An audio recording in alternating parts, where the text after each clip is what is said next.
Wah! What's happening, folks? It is more official than a ref for the whistling. You're posted with P and the G on Rated PG. And we unfortunately do not have a broski capdroski. However, comma pause for effect. We do have our two very special guests in the house. The first up is my man. I'm trying to remember what. No, I'm gonna. I got you. My man, transforming final form like Cell. Make some noise for my nigga Derick Marchel. Final form on these hoes. Thank you for having me. And the second very special guest, it is the man, the myth, the nigga whose name rhymes with sandals.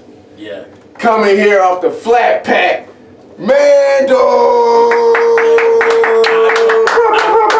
I'm gonna say that it's man against negativity, distributing all love. Bro, it's an That's the acronym. name. Is that for real? For It's real? an acronym, bro. That's an acronym. Okay, Yeah, I didn't know you know nothing about Man. them acronyms. Man against negativity, distributing all love. Also, man Santa. Also, man $. Also, the #1 share. You just Number one share mixtape, bro. Absolutely. You know Fat Man Deezy. Yeah. I did not know that fat meant forever at the top. That's FATT. That's hard. yeah. Right, I was like, he told it because we was out showing Christian Davis.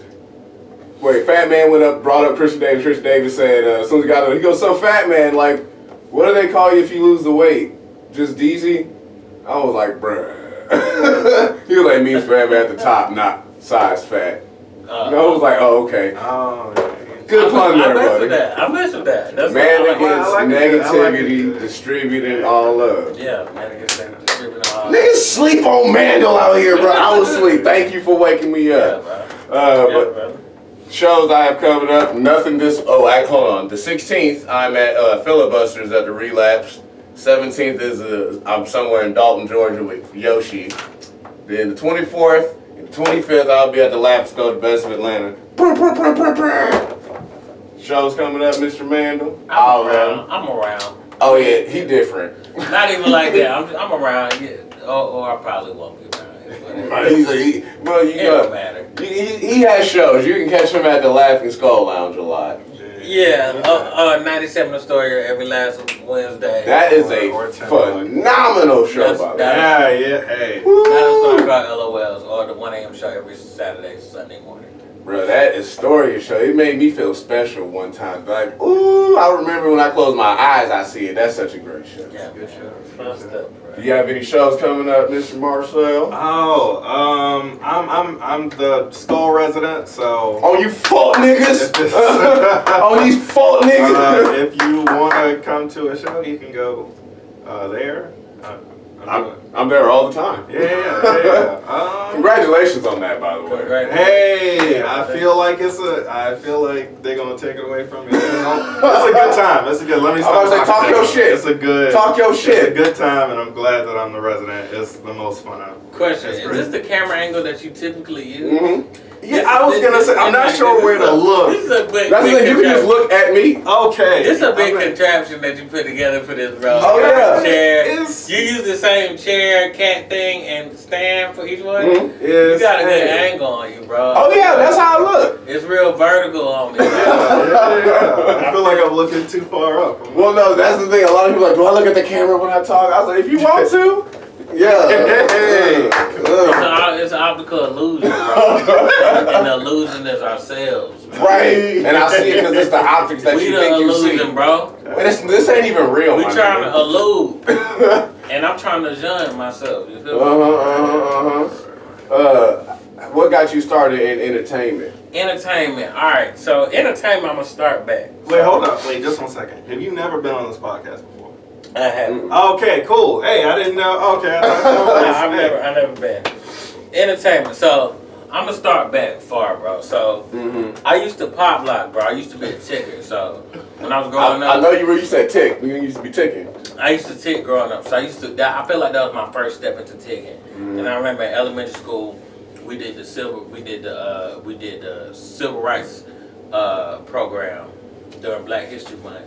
In the Black History Month, it was me and another group of dudes, and we was a group of mimes. Mm-hmm. All right, and it used to mime. We was doing a mime about Harriet Tubman. I got a certificate and everything at the crib. I Mime the Underground Railroad. I had a black sweatshirt, black pants, and but I was a star though, cause like I had on one of my hands, I had a star, right? Cause she used to follow the North Star.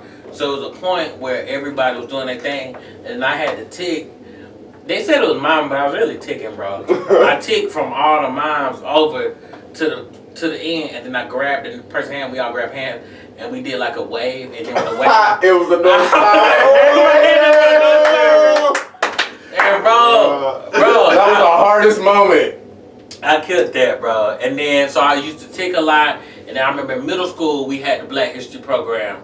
And we was talking about how, we was just like doing like the olden times or whatever, post after slavery when there was like when people was going west and whatever. And then in that one, I did this thing where I was just like a casual narrator. And at the end when we were saying our names, I did like the Carlton. I was like, ugh. And I think that was the first like time I did like Carlton going up and I did it back. And I think that was the first time I like got like a real big laugh. And you said this is for me. In front of an audience. I remember seeing my mom and she was laughing in this way of like, I am so embarrassed, this crazy kid. And then I was doing that. And so from like 4th and 5th grade, I don't know if this is too long. 4th and 5th grade, I remember I told myself I wanted to be a comedian. And then I remember I tried out for all that.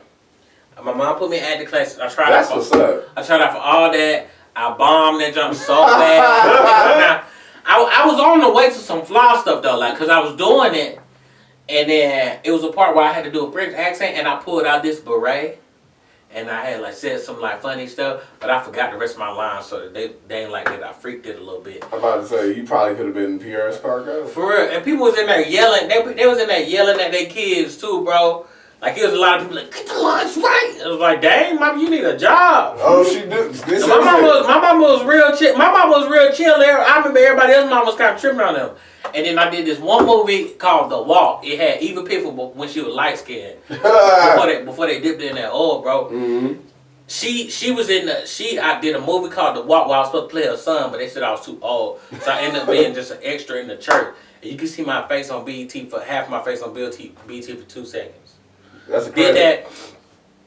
One time I went to my dad's house and I told him I want to be a comedian. He was like, "You're not really that funny." And then I don't know why, but I guess I internalized that a little bit. I was like, all right, I guess I'm not that funny. So then after that, I did. I had made a mixtape in high school. Damn. I wanted, and I knew. Well, rapping? Yeah, I was rapping. I was making beats. Rapping and making beats. I was terrible at both. I was trash. At both. So bad. Also, I wanted to be. For a while, I thought I was gonna be a lawyer / politician. I was the SGA president. I was the SGA president in high school, and I was the debate team captain, and I started my school's newspaper. So when I was running for president, I did a campaign. You can look this up on YouTube. I don't know if y'all do that. We can. But if you type in Tevin Williams for SGA on YouTube, it's this we made these stupid campaign videos, and I had this crew. We was called SDP, which was called what meant stack that paper. Tevin Williams for what? For SGA. There's a for the world. It was called stack that paper. We was being ironic. Check this video. Is this 8 years ago? Yeah. Holy shit. When I tell you. So you always just made a bunch of stuff. So we made like video.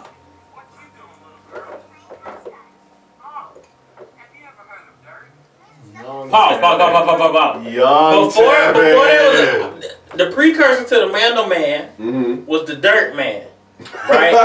So before that, I was Dirty Deer Tay / the Dirt Man. Before that, when I used to tick, I was Tricky T. Then I was the Dirt Man. The Dirt Man stands for Determination, Intelligence, Responsibility, and Trustworthiness. So I was having people dirt the vote. So we had these t-shirts with these American flags on it with my face over it, me standing like this in like a silhouette. We used to Star Trek something like. And we was looking up. So this is the Dirt Man campaign.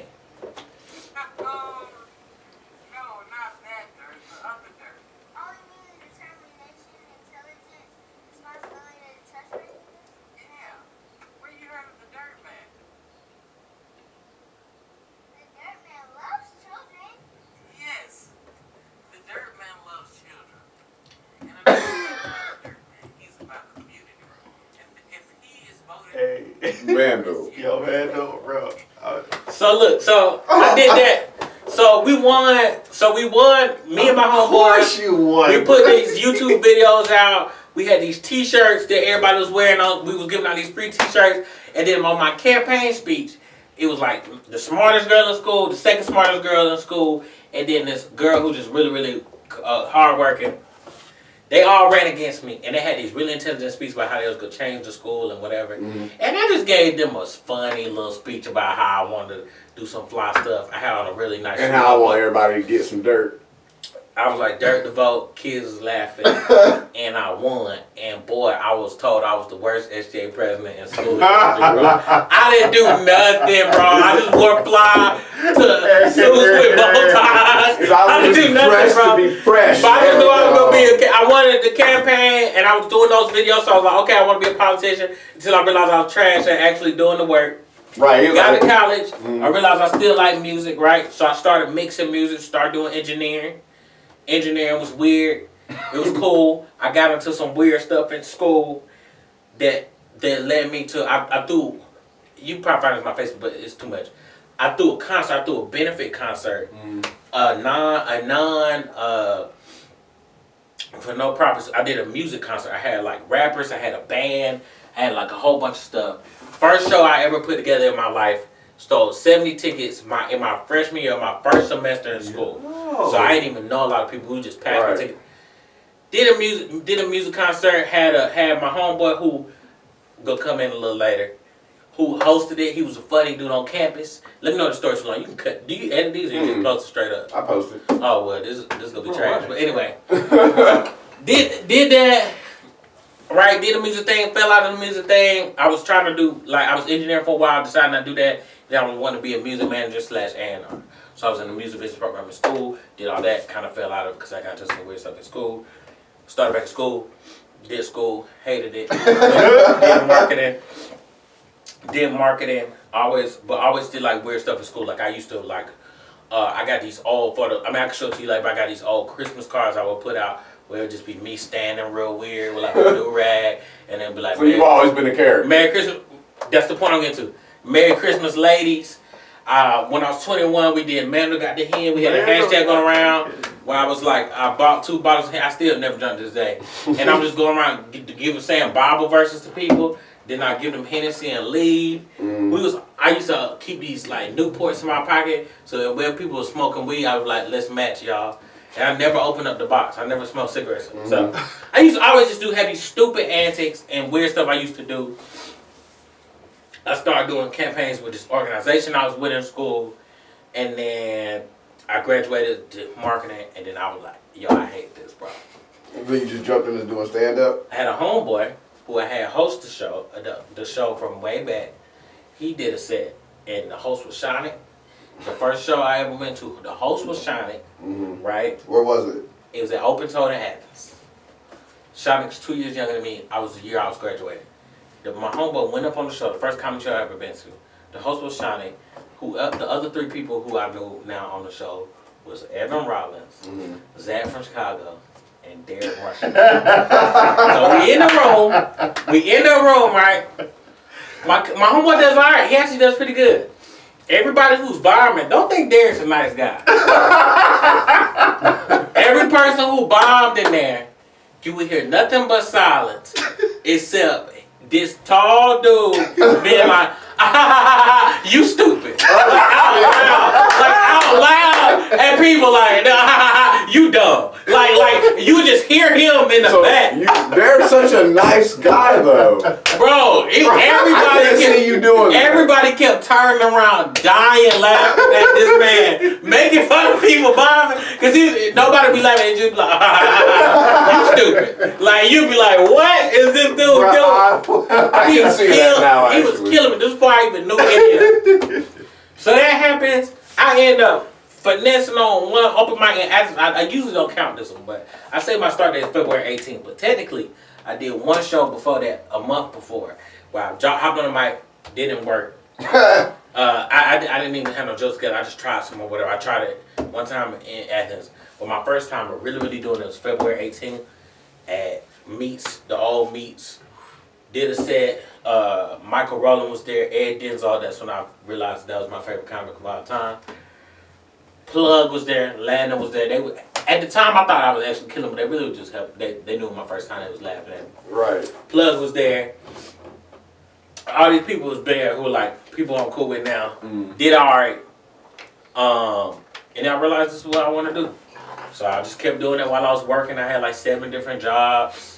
In a year, like 2.5 years, I kept getting fired or quitting because I knew I was about to get fired or whatever. And then that's how I got here. What about you, Derek? What got you started in entertainment? Oh, man. I know that was long and unnecessary. No, these are bad because mine gonna be pretty short. It's it was something I always wanted to do, and every year I cross the thing off my bucket list. And when did you start this bucket list? Oh man, I was 21. Okay, I'm about to say you ain't thinking about when you gonna die. I'm gonna build a castle before I die. I just want to make sure, like, you know, I get to do as much dope stuff as I can. The things I want to do, you know, before I get too old or too poor to do them. Too poor. Yeah. Like that. What was the first place you did stand up? Oh, first place I did stand up was at a strip club in Savannah, Jesus Georgia. Christ. It was run by a dude named Scott Corcoran, rest in peace. He's not dead, but like, yeah. He don't do as much comedy anymore, bro. It was the worst. It's still the worst show I've ever done to this date. Just cause. That is a hell of a segue from ass and titties to But it like worked. It was like a stripper would go up, she would dance, a comedian would go up, they would tell jokes. And they go like comedian, stripper. Comedian, Jokes and Strokes, is this the name of it? It was like a fun time. But the first time I went, I had a buddy with me and I had to go to the ATM to pay to get him in. And the host sees me walking the door and he's like, "You're on stage right now." And I'm trying to explain that I got to get money at the ATM so my friend can get in. Right. And he's just heckling me the entire time. The entire time I'm going to the ATM to get money and pay. Oh, bro, it's awful. That's a very awkward thing. It was real awkward. And I got up there and I did so bad. So, like, before I got in, we were just outside talking. And I was talking to one of the girls who was dancing. And she was like, "You're real cute. When you go inside, I'm going to give you a free dance. That's how cute you are." And I'm like, "Bro, yes, I'm with it. Right. Let's go." And I do so bad going up first that afterwards I go to get this free dance. She just takes it away. She's like, "Actually, I'm actually about to leave." Oh my God, she reneged. Yeah. And bro, I was very hurt. And then I tried to talk to some of the comedians. I was like, "Yo, can I talk to you guys about comedy?" And they was like, "Nah." Oh shit! So it was like I took a bunch of L's back to back, like immediately, and then later on, you see Mandal at a comedy club, and you're just like, "Boo!" I didn't even know. That was comedy was great, and I wasn't making fun of them. I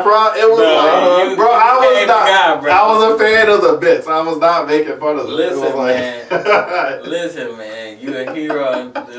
You're a hero and a villain. So you live long to come to villain. No, I wasn't. No, I remember that. I remember that open toe, bro. It was great.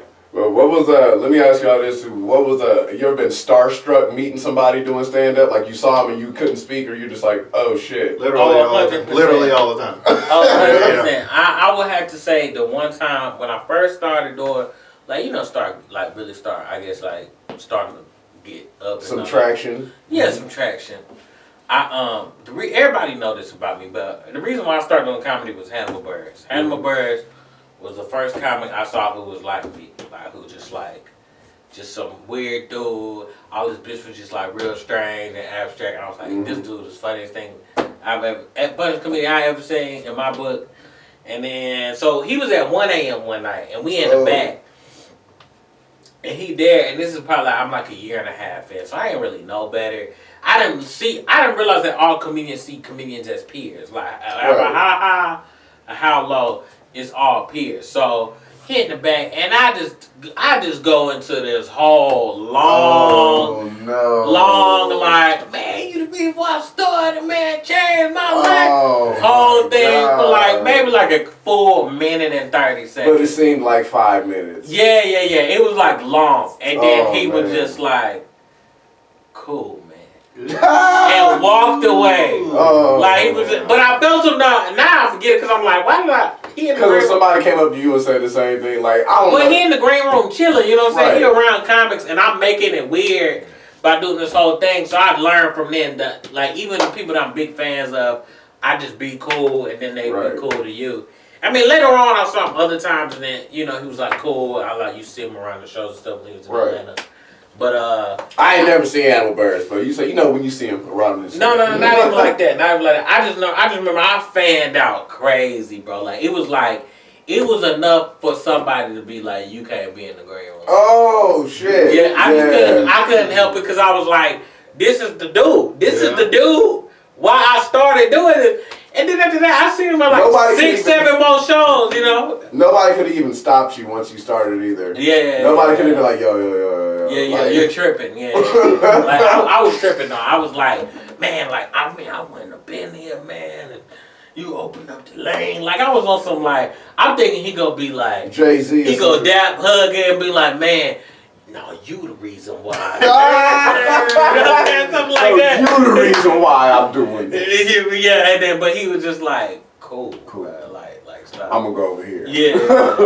What about you, Derek? You ever been Right, I mean, I'm still starstruck all the time. I'm just, I was gonna say, I never wanted to freak anybody out, but I mean, it wasn't even. I mean, you can still internalize your excitement, but have you ever been like, oh, and then have to check yourself? I mean, probably every person that I've seen on TV, like every famous comic, I'd be like, hey, bro, I know you from these things. You've been in that, and like, I did that now. I did that. I was drunk at the Halloween party, the Christmas party, the Atlanta whatever party we had, and like. It was a Christmas party. Yeah, was it? Dulce Sloan and Shalita Shop was there. And I think I spent a little too much time in the parking lot being like, yo, do you guys know who you are? Oh, yeah. And they were very nice. They were like, yeah, it's nice to see you. But He said, but I was bro, told. I remember too. Yeah, I was. And it wasn't even starstruck because of who they were, it's what they did. One red clay, Eric Andre rolled through, right? Mm-hmm. Eric Andre was there, and that's when he was with Rosario Dawson. So Rosario Dawson was in there too. Cool. I mean, I'm a huge Eric Andre fan, but I already had my Hannibal moment, so I'm like, I'm not gonna trip. Right. Just say what's up, keep it moving. But Rosario did this thing when Eric Andre went up, where she was standing on the wall, and then she just kind of sat down on the floor at 1 a.m. at Smith Oak Bar, sat down on the floor in between two comics and just watched the show. And it bothered me because I was like, is she doing this to show us that she just like everybody else, bro? Or is she just that chill? She probably that chill. Either way it was, that blew my mind. I was like, this big movie star is sitting on this nasty floor. Like, y'all been to Smith Bar, this is a nasty floor, bro. Mm-hmm. And I'm like, she's sitting on this floor, bro. Whatever motive it was, that threw me off a little bit. He was like, okay. I met Robert Downey Jr. Oh, Sam, yeah. I wasn't even doing comedy at this point, but it fucked my whole universe up. Yeah. The fact that he was like, as close as we are right now, I was working on a food truck and we was cooking chicken and waffles, and we were on the set. I didn't know at the time, but it was the set of the Avengers. Like years ago, before it was even started. It was in this big studio. We had to get these niggas our phones, sign these papers and shit. We got paid $500 to hand out chicken and waffles for 3 hours. Hey, what you can't beat that? Right, so and it was free, all paid for. So we just was making shit. Everybody was gone. Somebody came back with a basket or whatever. And they had our phones back or whatever. They were like, "You guys go." So they were like, just don't take any pictures. Like you can get on Facebook, but don't put your location. Blah blah blah blah blah. And I was like, all right, whatever. So I'm checking it. Then I'm in my phone deep, probably playing Candy Crush, and somebody was like, "Yo, what up?" And I was like, "How you doing?" I look up and it was Robert Downey Jr. And I was like, "Ooh." I was taking a deep breath like that. And he had on makeup like he just was in a fight or something like that. He was like, "What is it, chicken and waffles?" I was like, "Yeah." He goes, "Can I get in here?" "I'm coming in here." And then he just like walked to the front door and opened it. And my boss like, "Who the fuck is that?" And he was like, "It's me." And my boss like, "Oh shit." And he was like, "Yep." He was like, "I'm gonna duck for a second." And he literally just like got down. I was like, "What are you doing?" He was like, "Shh." And then like a minute or two later, these people came by. I was like, "Have you guys seen Robert?" And we were like, "Nah." And they was like, "We can't find him. 1 second, guys." And then you just see people running around. He was just like, "Can I get one of these waffles?" "I'm gonna get one of these waffles." Like that's just the way he. I was like, "You need a plate or something?" He was like, He said, "You got some syrup?" I was like, "Yeah, it was just a ladle." He was like, "It's cool." He just dipped it in the whole thing of syrup and was just like, is that bacon in there? And I was like, yeah. And he was like, God, I love bacon. And he was like, what's up? And I was like, nothing. He was like, what's your name? I was like, Piere. He was like, where you from, Piere? And I was like, Oakland, California. He was like, fuck you, blood. No. He really put up 2 B's, and I was like, what? And he was like, you forget I've been in prison. LA. I was like, you did get locked up a whole lot. And he was like, a whole lot. All the time. But nah, he was a cool dude. Like, a kid came up and said, can I get a chicken waffle? And I was like, yeah. And he was like, I got this. And he was wearing like the suit. Not like, it was actually like an alien suit. Type shit we would wear or whatever. But like a kid came up, he handed him the waffle. He was like, Mommy, it's Tony. It's Tony. And then she was like, what? Oh my God. He came out, like, took some pictures with him, whatever. I said, oh, these niggas take pictures. We can't take no motherfucking pictures. Yeah. But he was a coolest fucking dude I've ever met, though. When you moved to Atlanta? 98. 98, okay, cool. And then I went back for like 2, I was here for like 6 months, went back for like 2 years. And then I came back like when I was like 7th grade. Okay. Yeah. Oh, God. California's so dope. Here is actually dope, too. It's a lot safer here. You think so? I know so. I mean, Oakland is actually gentrified as fuck now. It's crazy. It's kind of like Brookhaven. Like, imagine like Detroit. Recently. Yeah, being like Starbucks and people walking their dogs and shit. I'm like, yo, this shit was wild 10 years ago. But what is your definition of bombing? Definition of bombing, bro. Mm-hmm. If you know me, man, you know. You always say that. If you know me, you know I do a lot of that. I do a lot of bombing, man. I make sure I get my bad set in as much as I can, brother. And I define bombing, bro, by I believe it's two. I believe it's two. I believe bombing is the real definition, which is you go up there and you tell jokes and people don't respond with laughter, whatever that may be. And whether it's silence, whether it's booing, I'm gonna take it another step. Silence, booing. If it's a bunch of clapping, even to me, in my brain, if I watch somebody do a set and people aren't laughing, I consider it bombing. Yeah. Even if it was a positive experience. Right. Now I understand that when I say this, I am wrong. But that's just why. Cause I've seen people have a set where the statements are agreeable, but there wasn't really necessarily a joke. Right. I used to do that. It's like they agree with what you're saying, but it's not funny. Yeah. Yeah. And then I think the second is when you build a standard for how your set should go, and when you don't meet that standard, right? Now this is when you got to turn into a sociopath, right? But like I might have a set now where I didn't necessarily get 0 from the audience, right? But I definitely didn't get what I think. You didn't get a 90.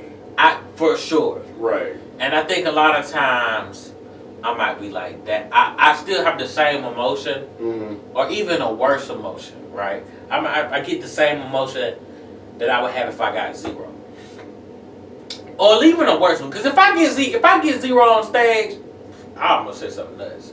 Right. But a lot of times, if I'm getting 0, I'm doing something very, very weird, bro. Like it has to be. Like something. I'm doing something just apparently wrong. And typically, if I'm doing something apparently wrong, that means I'm having a lot of fun. Like this is everything I need. I'm having a lot of fun if I'm doing just completely 0. But if I'm actually like giving it my best 100%, and I'm just coming up short, then I'm like, I just bomb.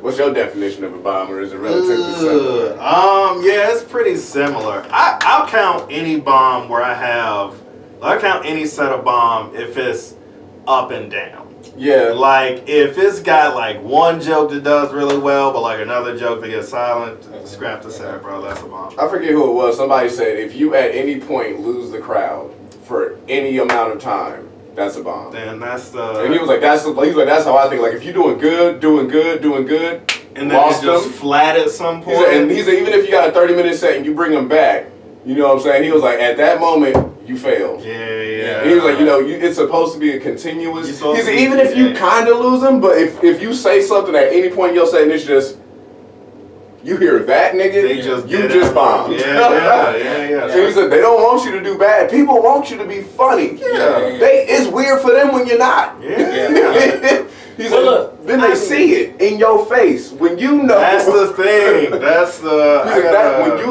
when you give up on yourself too, or when you, he said it's a different thing when you say a joke and it don't hit, you acknowledge it. You know, he said that's not really a bomb. That's like you gotta be quick on that though. And I was like, I will say, as somebody who bombs a lot, right? Like, I will say it is. It's definitely like, bro. I do think a big thing that comics have to stop doing. I'm gonna scratch that set. I wish you edited this because I would want to cut out that whole thing I just said. But I will say this. I do think a lot of times you don't realize how much in control that you are. Yes. Bro. Like a lot of times people will be so quick to be like, well, that didn't work. But it's like, but it's like, if you would have just kept going, they probably just thought this was just a long setup. You know what I'm saying? Like, and so a lot of times I do see like a lot of times where comics will do a lot of like, y'all ain't feeling me. Right. Instead of just moving on and then just trying to get the laugh somewhere else. So.